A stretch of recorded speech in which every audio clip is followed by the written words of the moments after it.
So next, come to the creep. So I told you, I think I have not told you. Yeah. So creep is the long-term deflection. It's a deflection because of the creep. The deflection may happen on the slab or any structure member or in the beam also, mainly in the slab. So to visualize, to see the creep, it takes 20 to 50 years or 100 years. So to what is the difference and all. So there's a long-term creep and short-term creep. So for the short-term creep, you can see after the casting of the slab. So for the long-term creep, so you can see after 20 years or 50 years, it depends how strong your building is. So next, come to the shrinkage. So how shrinkage will happen on the any of the member. So mainly it depends on the your quality of the concrete. Okay. And see, let's say, I think everyone knows that the water cement ratio, if you don't maintain the water cement ratio, if you simply pour the water over the concrete, so the water quantity will be more.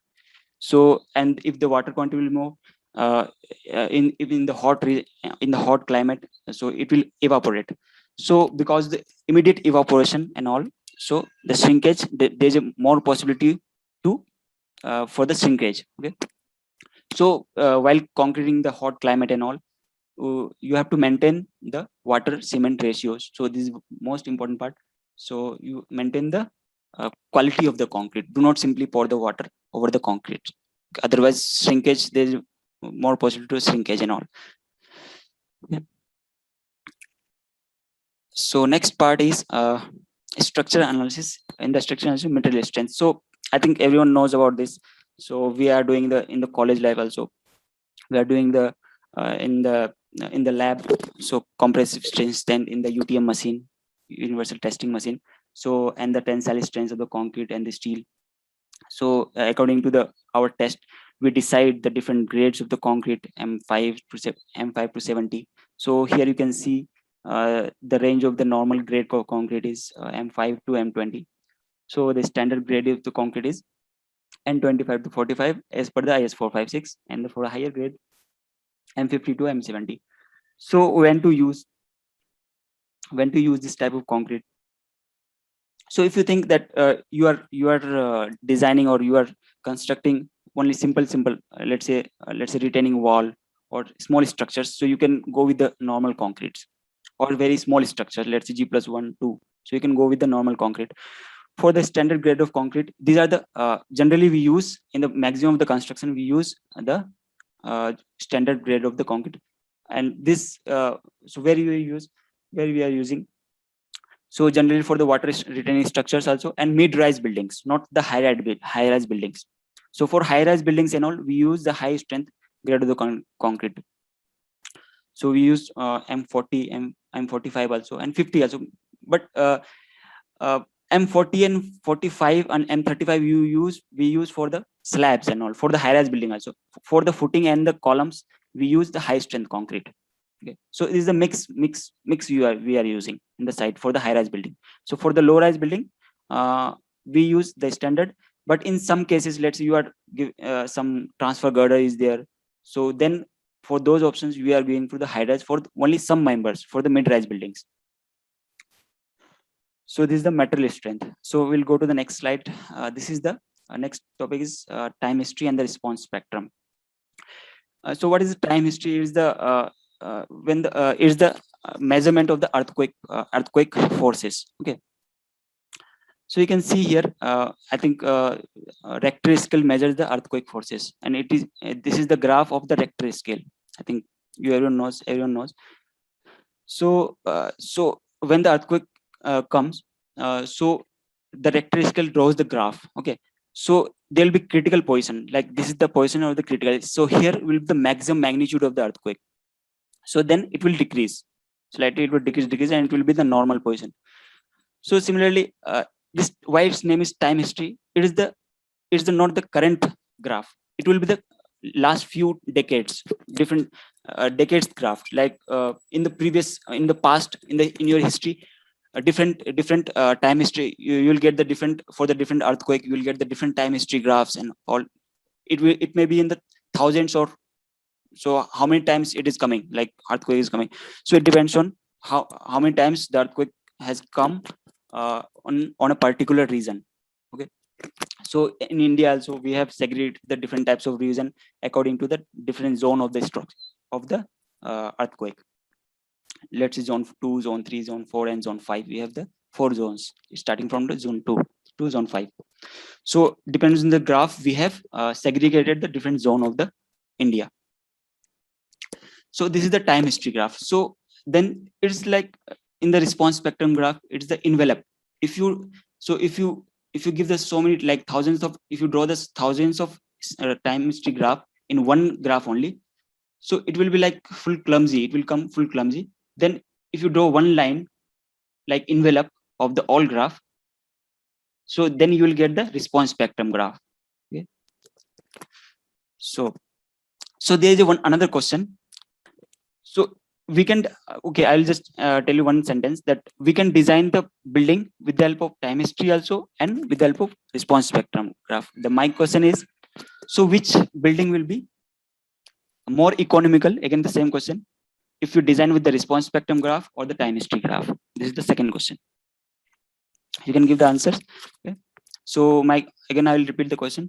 So if I'll design the building with the time history graph considering the time history analysis, also with the response spectrum with the same building, every parameter is same, only with the help of time history and the response spectrum, which building will be the more economical? With the help of time history graph, time history analysis, or response spectrum analysis. The time history will give the more economical uh, building design. Okay. So yeah, and this graph is the same thing. Y-axis is the SA by G curve and the time period, like natural time period graph. The same thing, but this is the envelope. This is the difference. So I'll tell you the answer at the last. Next slide is the model shape. So this is the most important part of the earthquake. Okay, you apply every load, every earthquake load, like response spectrum load or time history load. So you have to go through the, you have to see the how the your building is vibrating. Okay, so so this red line is the your building. Okay, and this is the fixed support on the building, and whatever the building you are showing in the over the earth, so it's yeah, it's obvious all the buildings are over the earth. So your all the buildings are cantilever only. Okay, all the buildings are cantilever, and I have represented in the only single line. So single red line is the your building, and this is the foundation, like this fixed support. So when you apply the some lateral load to the building, so how your building will behave, you can see here. I think can we, yeah, it is not opening. Okay, no problem. So it will vibrate. So the vibrate in the terms of first mode. It will vibrate in first mode. It will vibrate some at some extent. Okay. So then it will vibrate in the second mode. Then it will vibrate in the third mode, and similarly it will in the nth mode. When the earthquake will come, then so there is the model analysis generally for the earthquake only, not the wind and all. So there is a thing. And so what will the effect on the building? So your building will not vibrate like you are saying, okay, this is the first mode. Now it is vibrating in first mode. You can't see that thing. What you can see? You can see the this mixed mode. You can see physical domain. You can whatever the you can see in the building, that is called physical domain. Means you can see only physical mixed mode. You can say mixed mode, not the first mode, second mode, and third mode. For the analysis purpose, to make it simple, so you are analyzing purpose, for analyzing purpose only, you are segregating the modes like first mode, second mode, third mode, to make it, to make our work simple. Okay. So what we are observing in the ground, like in actual physical domain, like a mixed mode. Okay, combination of all the modes. Okay, that is thing. And this is the most important part of any of the structures, mainly high rise building, mainly high rise and mid rise also, not for the G+1 2. You can avoid this thing, like I told you, in before, like earthquake you can avoid in the low rise buildings like G+1 2 3. So this is the most important part for the, so after all the loads and all, first we check the model analysis first, then we check anything else like deflection and all displacements. So next topic is, I think, yes, 1 minute. So next topic is the foundation system. So we have the different types of foundation. You can see here strip cantilever footings and strip footing, mat footing. I think if you see the figures also, you can identify which type of footings. It's a combined footing, combination of two columns. So it is not necessary that in the combined footing only two columns will be there. It may be combined footing maybe of three columns also. Yeah. Or maybe of below the core wall there will be combined footing, so there will be no columns only, so those footings are also combined footing. Then isolated footing. So how you can decide which footing I should take, whether it is a mat foundation, isolated footing, or strip footing and combined footing. So it depends on your soil report, and soil report is a very important thing for the structural engineering. We can't design the building, we can't design the even building or any foundation without soil report. So soil report is must, you can note down. So soil report is must. And if your SBC will be less, so you can go with this manner like isolated footing. If your SBC is if your SBC is more, so you can go with the isolated. As your SBC will reduce, you can go with the combined footing. And it is also arrangement study also, like in the combined footing, let's say your two columns are nearby, so you can't give the your footing are all overlapping, so you can go with the combined footing. Okay, so why it's overlapping? Because your SBC is less, your area of the footing is less, so that's why it's overlapping. So if all the maximum of the column will overlap, then you will go for the, since your SBC like safe bearing capacity is less, so you go, so maximum columns will maximum footing of the column will overlap, so you can go with the mat foundation.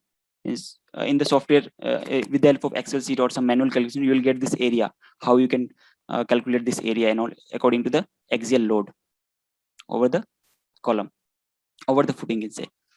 So if you go for the strip footing, like if you want to combine two or more footings with the strip, or strip footing maybe in the wall footing also, you can say in the wall footing also, so you can go with the strip type of footing. So yeah, the line footing type, so you can go with the footing. Or strip we are generally used for the to bind the two types of footing, where the you can say your land is not your land is restricted in one side. Okay, you can't give the footing on the, you can't proceed the footing on the other lands and all, you can't extend. So in the type, so you have to go with the strip footing type, line footings.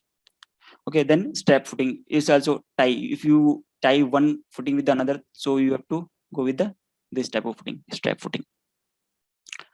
So this footing part is important, and you have to see the geotechnical report. It's a compulsory. So there are other types of footing also. Pile foundation is also there. Pile and pile capped, raft and pile caps. I have not included those. So if your SBC will be very less, so you can go with the pile footings and all. Yeah. And we can decide only with the help of geotechnical report, soil report, you can say. So now, so analysis part is over, and I have explained about some footing types also. Okay, now come to the result part. We have applied the load over the building. We have analyzed the building, like pushover analysis, buckling analysis, and all everything, like response spectrum analysis, time history analysis, this that everything, model analysis. So now the result part. So what you will get after applying the load and after the analysis, you will get the bending moment and shear forces. Okay, we'll get the bending moments and shear forces. So here you can see the shear forces of one beam. You can see here bending moment of one beam. So if you can see in the 3D, so there will be bending moment for each member, like every member, every beams, every columns and all. So with the help of bending moment, you can do the manual calculation, or you can use the Excel sheet also to calculate the AST, like area of steel. So you can calculate, or the ETABS will give you the directly area of steel. So not too much struggle in to design or take the value. It's very handy software. Okay. So and how, so the main part is, yeah, you will get the bending moment. So the main part is you have to see according to your primary beams and secondary beam, according to the releases. There are too much deep concept in this. So you can see according to your releases, according to your fixity conditions, and according to your primary and secondary beams, you will get different types of bending moments. Like here you can see it's a fixed support from both sides. So you are getting the bending moment like this, like positive and negative also. And if you give the releases or simply supported, yeah, you can make the simply supported with the help of giving the releases. So it will be only hogging. There will be no negative bending moment. So you have to analyze how the bending moment, and it's better in the starting stage. You better you do the manual calculation also and take the software results also. It will match 100% or 99.99%. It will match. Okay, so do not doubt on the software.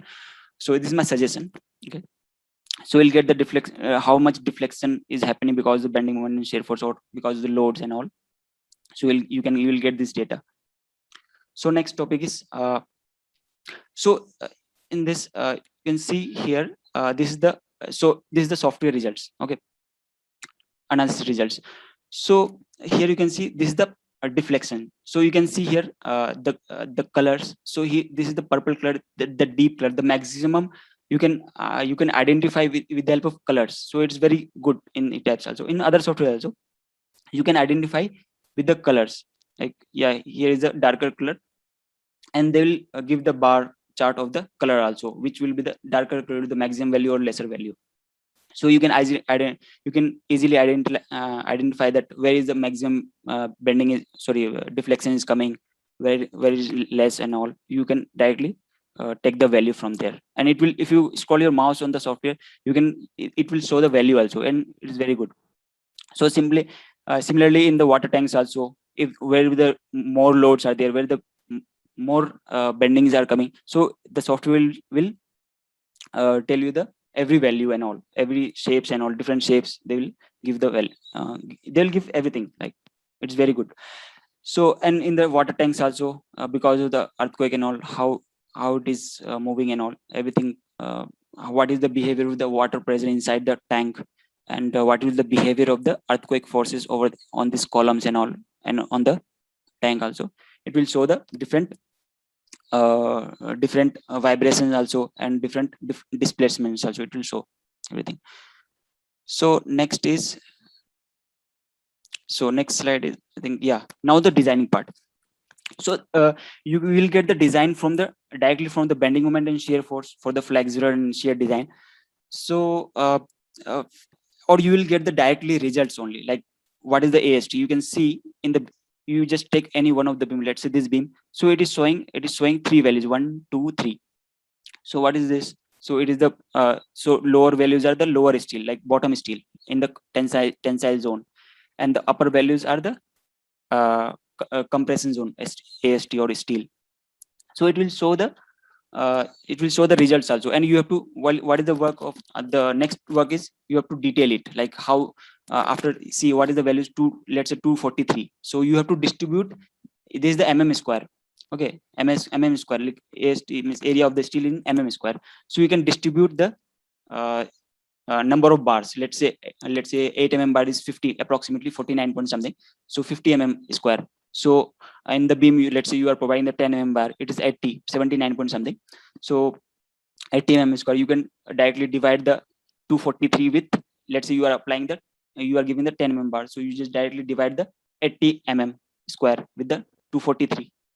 So you'll directly get the number of bar, and that is the detailing part. You can directly take the AST value here and you just detail it.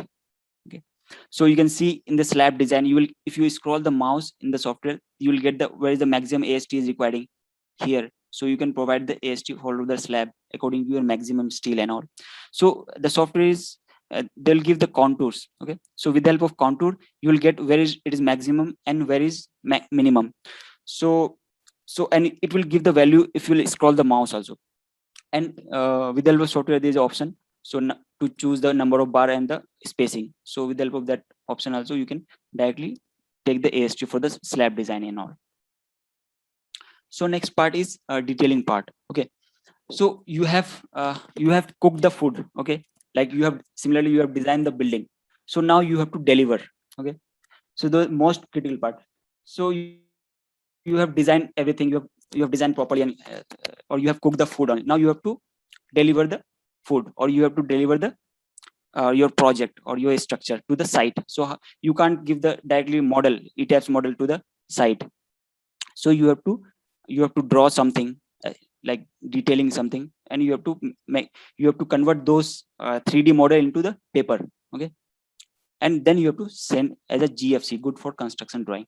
So the detailing part, in the detailing part, you have to detail the column, beam, slab, shear walls, and the foundation. So in the starting stage of the steel, or in the starting stage of the structural engineer, so you have to detail it. You don't think that I'm a structural designer, I'll only analyze. So that is not the thing. So you have to know the detailing part, and you have to, in one at least 1 to 2 3 years, you have to detail with your hand, okay, in the AutoCAD, or you can use the RCDC also, any other software.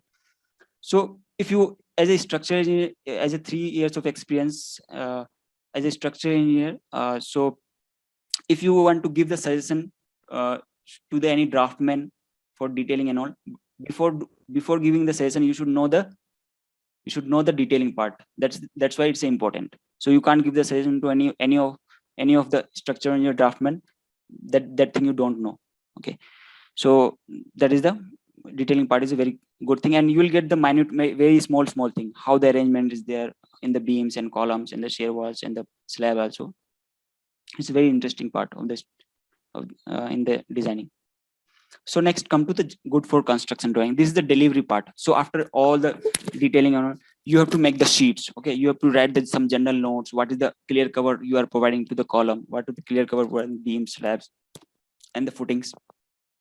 And what type of concrete you are using? Okay, what is the unit you are using in the detailing? So that the site engineer and the foreman or the laborers in the site, they'll get to know, they can understand, okay, the drawing. So you have to, this is the most important, that you have to give these notes, general notes, okay, in this format. This is called GFC, good for construction drawing. So this drawing is good for construction. You can deliver your project as a construction drawing. So, and you have to follow, you can see here different grid lines and the different thickness of the, and different sections of the beams and column, and beams and beams and slabs. So how it is changing, and what is the change length, what is the elevation and all, everything you have to show. I have shown only for the slab and beam. So similarly it will be the column, footing, everything, girders, and so this is the one format. So you have to write the project name and all. So you have to deliver the project in this format. So next is the optimization of your project, or your structure.